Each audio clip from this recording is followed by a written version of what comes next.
Jacksonville State and Florida International.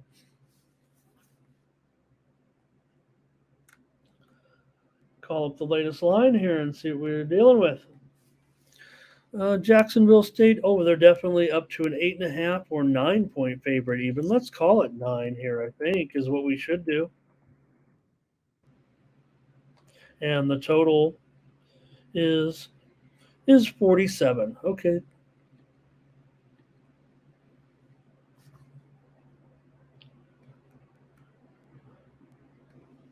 So for Jacksonville State, look, I mean, if anything, right, we're getting to know these teams pretty well.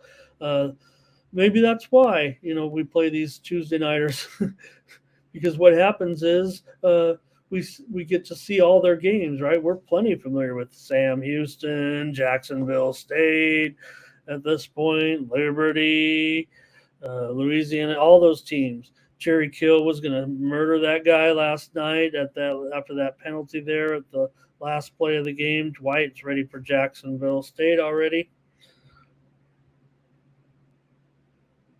And Thomas says he likes Jacksonville State and over. And I think I was leaning the other way actually, Thomas, but I don't know if that's necessarily the direction. Maybe it is, but I think I'm going to try Florida International now as a home dog at 9. Just keeps going just a little bit too high for me. I'm going to play FIU on the show here. Um, just not sure I could play FIU as a premium in this spot. But if the line's going to keep going up, I mean, I don't trust Jacksonville State at this point as a favorite. Jacksonville State coming in the game. That look, they are 6-2, but Florida National still a 4-4 record this season. So I think that's what I feel most comfortable with is taking Jacksonville State at home for Jacksonville State. That 6-2 record so far this season. They are, we already know their first season. They've got Coach Rodriguez here. They've done some very good things, no doubt, so far. One thing they've done well is the turnover margin, +9 in turnovers. They're clutch in close games. FIU first half here for Thomas. They've won all 3 games that have been decided by 7 points or less, but here you do have them favored by 9. And I have concerns about their passing game. I think they're under 50% of late in the passing department. And let's see a few stats I can get to maybe here.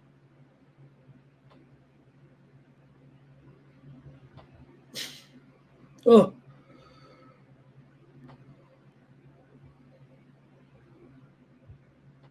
there's got to be a better way for me. Okay, Florida Internationals lost.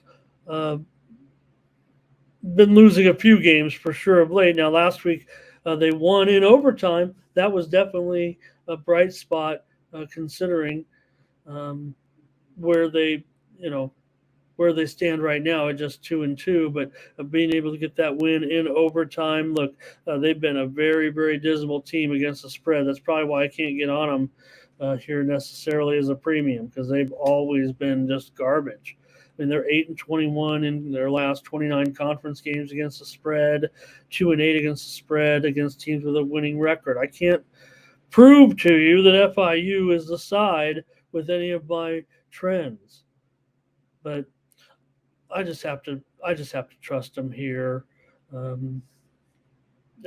+9. It just keeps going up. I mean, Jacksonville State feels like the public side. There's nothing I can, do other than the fact they've started to cover spreads more free. They've covered 6 of their last 13 in conference. So again, think of how bad it was before that in that 8-21 spread run, in conference. So These teams, there's no series history on them. This is Jacksonville State's first year up here. So they're trying to just get things going, and they're doing a nice job.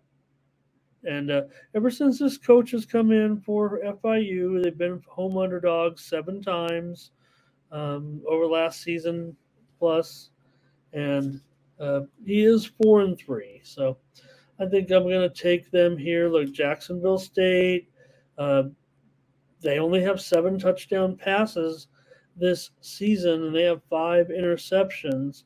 And uh, Florida International, look, this game, what feels to me, I know there's a lot of sharp guys touting the over in this game. And let me see what that. Yeah, I know, Tom. I'm thinking under, and I think when I'm thinking under, it feels like to me that 9 points becomes more valuable.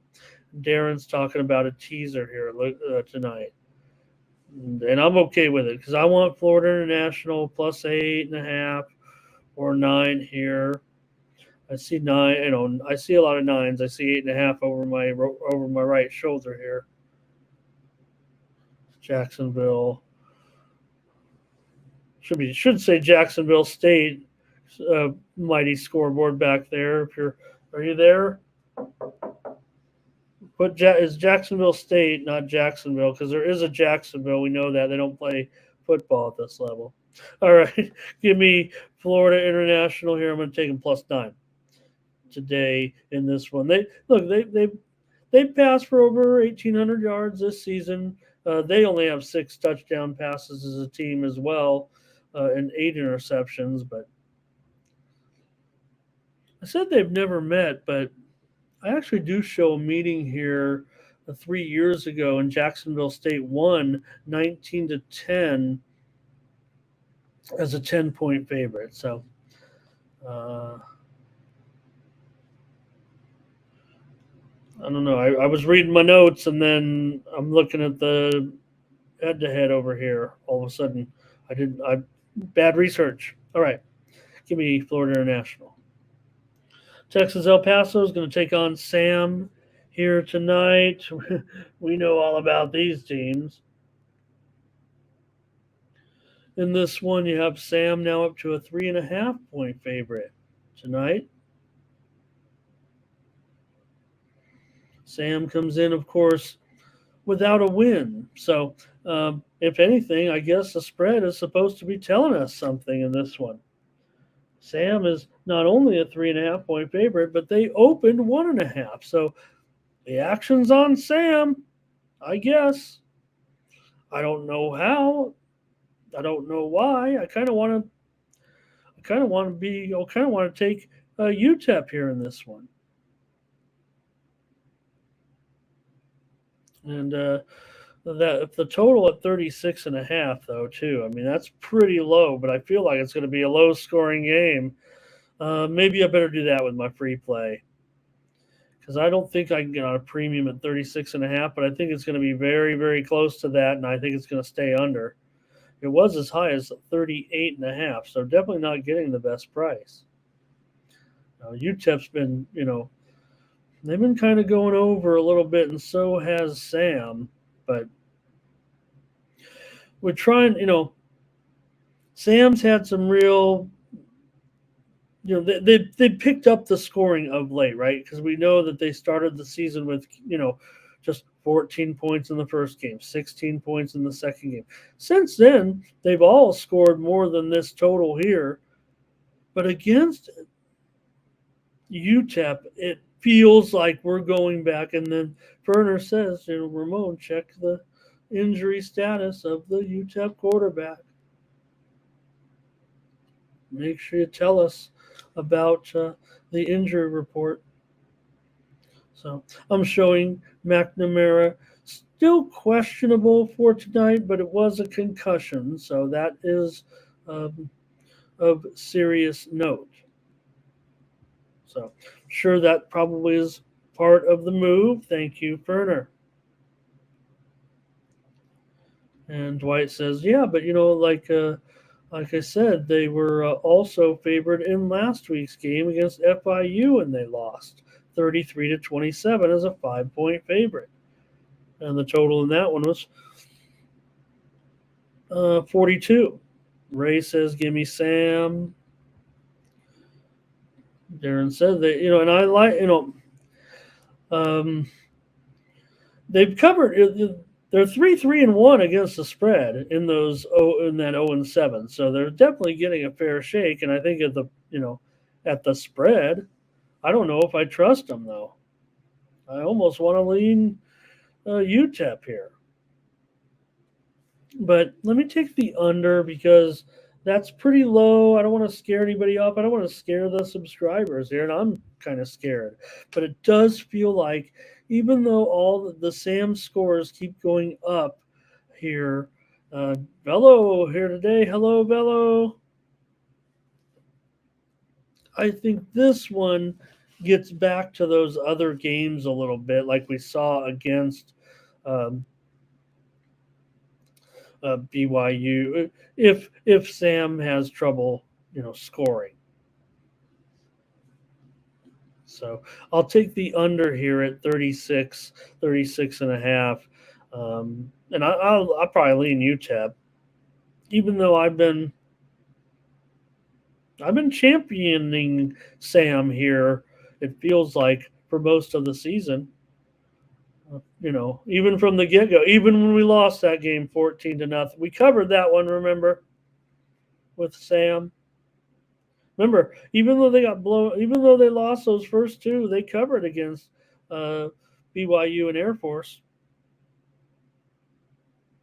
But I don't know if I want to trust them here as a favorite. To me, it's funny because uh, those are the games I kind of like here with Sam. And I tell you what, if it was a pick 'em, I'd probably be on Sam. But I don't know, at laying 3.5 in some low scoring game where the final score is going to be like 17-14. If that feels like I'm the one having technical difficulties. I think I have there's some type of interference being run on my computer that is making it like crash during the show. So it might be, I am here in Nevada. It could be Area 51. All right. A little bit of breaking news in the NBA as we're done with these two games. Okay, I'm on the under.